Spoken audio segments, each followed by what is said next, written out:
Great. So thank you, Timson. आपका बहुत बहुत स्वागत है हमारे इस पॉडकास्ट सीरीज में जिसका नाम है सुरक्षित ऑफिस वापसी. दिल से हार्दिक स्वागत आपका, टिम्सन. Thank you. आपको भी. चलिए, टिम्सन. First of all, let us know what is the current scenario that's happening when we talk about COVID and post-pandemic. तो अभी के दौरान right now, what's happening when we talk about employee engagement, workforce management, work from home? So what's the current situation as per your perspective? Over to you, Timson. First of all, thank you for giving me this opportunity to explain on whatever we have discussed now. Okay, so the current scenario, as you know, that India is a very populated country, and we have got a lot of people on the job, especially service industry, manufacturing, and I have taken account of this, not exact, but through the different survey results available. We have got a workforce of about 51 million. It's almost half of the, I would say, half of the population under our workforce. So just imagine, and out of this, the crux of people who can do remote job, it's about 4 million. If you say techies, the so-called techies are about 4 million. And so imagine the rest of the people might not be able to work on a remote basis. So that is one of the key things which I have observed when I was trying to, even in the industry which I am working with currently, that is also very much direct interaction is required. It's a direct interaction oriented industry. So when, of course, in our industry might not be much affected, still I would say it is affected in terms of the reduced square feet in the business. So a lot of people are out of job, and in such a case, whenever they are returning to office, that will be a sigh of relief for not just one. It will be a sigh of relief for many people. That's what my answer. I hope I did justice to that question. Yes, absolutely, Timson. The complete facts and figures you stated very correct. I think that's the way that how it works. Engineers can work from home with their laptops, but a lot of sectors are got impacted. So that's wonderful, wonderfully said, Timson. Wonderful. Let's go to the next question, which is, what are the policies and procedures you think as a leader should be inculcated in any of the organization when we talk about post-pandemic and post-vaccination? So what should be the policy and procedures you handpicked for the organization to make it a very easy and a safe place for people to work? Over to you, Timson. See, as a labor-oriented industry in which we work, and a lot of contact, direct interactions are involved. So what we are preferring is that one is that about being healthy and hygienic environment. So the well-being of the employees is the order of the day, I would say, in this current scenario, definitely. So as a company in which we have got a lot of risks in terms of our employees' involvement in the job. So what we are trying to do is, first of all, we are trying to make them vaccinated, the first thing. And second is that on the workplace, we ensure that they are maintaining the sanitization, and they are maintaining the whether it is mask or whether it is social distancing, whether it is hand wash. So these things we are trying to make them aware. So awareness is critical. Even when they take this information to their families, that multiplies. So that is what the first thing. Second thing is that to ensure that these things are available to them, right? So whether be it in office when they come to office or when they go to the sites, we ensure that they are having safety precautions, tools for following their job in a safe manner. So all these things we ensure, and we have this checklist whether before they performing the job, whether do they have the right equipments to work safely. That is the second one. Third one, what we do ensure is that in case of any eventuality, try to get them the medical facilities available at the earliest. That is what pertaining to this.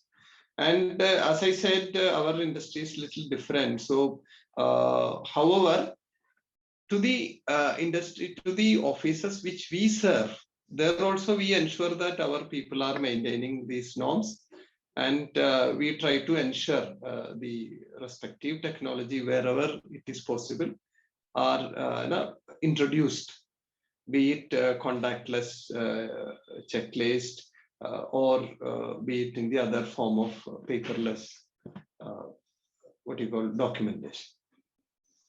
That's what it's all about. Well said, Timson. I think you have accumulated beautifully 3 pointers, which is policy procedures that you take care in an organization, plus the kind of paperless technology that you spoke about. Wonderful said. Let's move to the I have a question here. Like, what you think? You already talked about the policies, the procedures that you make sure that everybody is sanitized. And the best part that I love about the discussion was when you said you provide medicines as well. I mean, the health is an emergency and you provide that. So that's a very big bingo. So that's very important. Amazing, Timson. And you talk about paperless, going digital. Like हमने washroom checklist हटा के उसको digital checklist में convert कर दिया. That could be one part.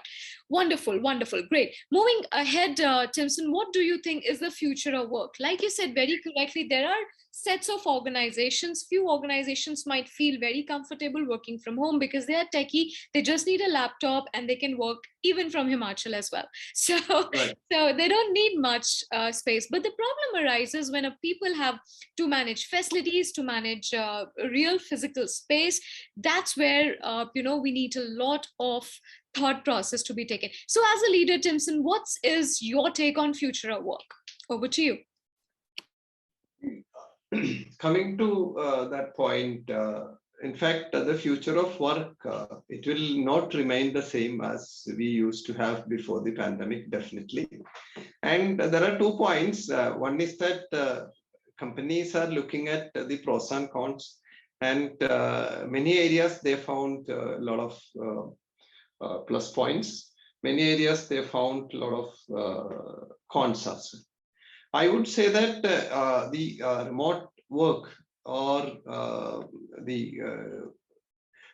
this particular thing is going to stay here, I'm sure, but mostly in a hybrid manner, because as I said earlier, the currently our workforce is very less who can take up the remote jobs. And it mostly, even if you, I would like to put it across that in a country like the US, they can afford to have 37% of their workforce on a remote job. Whereas in a country like India, where it is about only 4 million, so you can see how much impact it would be. Plus the other impact on economy is much bigger. If you say one knowledge-based job creates another 5 dependent jobs.